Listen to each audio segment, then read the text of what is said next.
दोस्तों, जैसे कि आप जानते हो, रूस और यूक्रेन के बीच दोनों देशों में एक जंग शुरू हो गई है।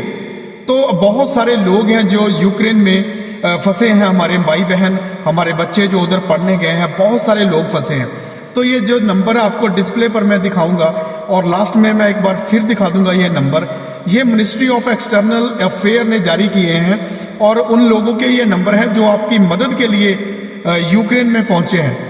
तो पहली बात तो उनको सैल्यूट बनता है जो लोग मदद के लिए पहुंचे हैं, और आपका फर्ज बनता है कि ये नंबर हर नागरिक तक पहुंच जाने चाहिए, हर उस इंसान तक पहुंच जाने चाहिए जिनके बच्चे, जिनका परिवार उधर फंसा है। उनको बचाना हमारा फर्ज है, हमारा धर्म है। इस वीडियो को ज़्यादा से ज़्यादा शेयर कर दो।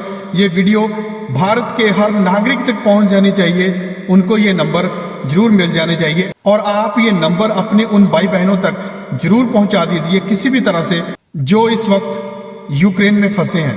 प्लीज, किसी की मदद हो सकती है। आपका एक शेयर किसी के परिवार को, उनके परिवार का कोई सदस्य मिला सकता है। प्लीज वीडियो को ज्यादा से ज्यादा शेयर कर देना। मैं आपका दोस्त सतेंद्र गिल, पंजाब पुलिस मिशन जागरूकता। आपको बचाना मेरा फर्ज है, मेरा धर्म है। अगर आप भी इस धर्म में, इस मेरे काम में शामिल होना चाहते हैं तो वीडियो को जरूर शेयर कर दीजिए। इससे बड़ी कोई सेवा नहीं।